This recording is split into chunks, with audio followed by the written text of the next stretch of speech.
Shalom, hari ini kita akan renungkan Injil Markus pasal 8, teksnya ayat 1-21, dan sudah dibagi 3 paragraf. Paragraf yang pertama ayat 1-10, Yesus memberi makanan kepada 4.000 orang dengan 7 roti 2 ikan. Paragraf yang kedua ayat 11-13, orang-orang Farisi daerah Dalmanutanya meminta suatu tanda dari surga untuk mencobainya Yesus.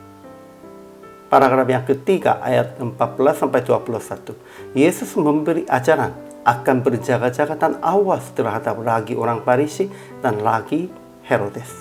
Tetapi murid-muridnya tidak mengerti.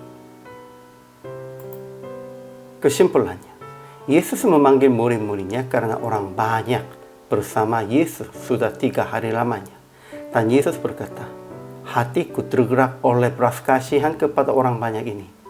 Tetapi jawaban murid-muridnya, bagaimana di tempat yang sunyi ini dapat memberi mereka roti sampai kenyang? Akhirnya Yesus meminta roti yang mereka punyai dan memberi makanan kepada 4.000 orang dengan 7 roti 2 ikan. Namun orang-orang Farisi daerah Dalmanutanya meminta suatu tanda dari surga.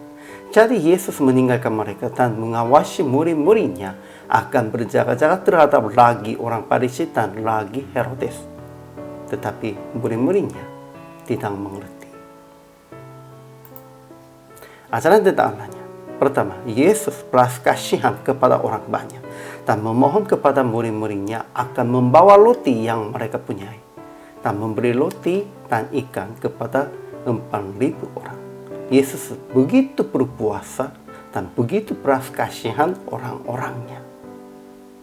Kedua, ketika orang-orang Farisi meminta suatu tanda dari surga, Yesus menegur mereka dan berkata, sesungguhnya kepada angkanya ini sekali-kali tidak akan diberi tanda.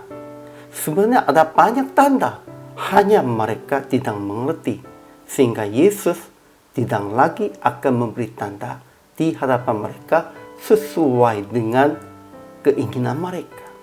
Jawabnya begitu. Ketiga, Yesus perhatikan murid-muridnya dengan berkata, berjaga-jagalah dan awaslah terhadap lagi orang Farisi dan lagi Herodes. Itu berarti berjaga-jaga terhadap munafik orang Farisi. Merekanya kelihatannya tahu namun tidak tahu. Kelihatannya suci namun tidak suci.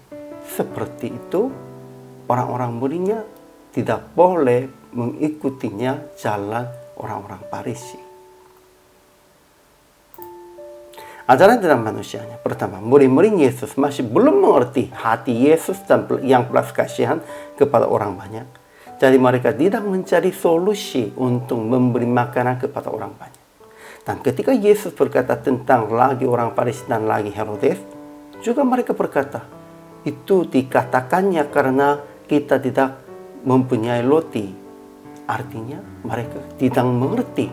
Karena Yesus kenapa masih belum mengertinya mereka. Kedua, orang-orang Farisi tetap mencoba Yesus dengan meminta suatu tanda dari surga. Tetapi mereka tetap munafik. Tidak boleh seperti murid-murid Yesus yang tidak mengerti, dan tidak boleh seperti orang-orang Farisi yang munafik.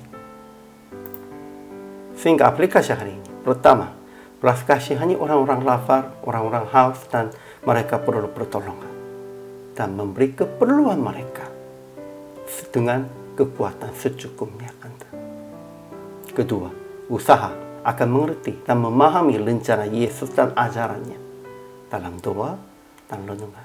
Sehingga bagi orang Kristen, renungan dan doanya tetap kewajibannya. Ketiga, jauhi munafik dengan merendahkan diri dan dengan mengaku kelemahan diri. Ya, supaya kita jauhi munafik, harus merendahkan diri dan kelemahan diri. Orang-orang yang bermegah, orang-orang berbangga sajanya, mereka munafik. Akhirnya PR praktek hari ini. Akuilah hal-hal yang Yesus belas kasihani Anda dalam kesulitan. Dan juga menolong orang-orang lain dalam hati belas kasihan dengan memberi keperluan mereka. Sepertinya Yesus memberi makanan kepada 4.000 orang. hari ini juga. Selamat melayani. Tuhan Yesus memberkati.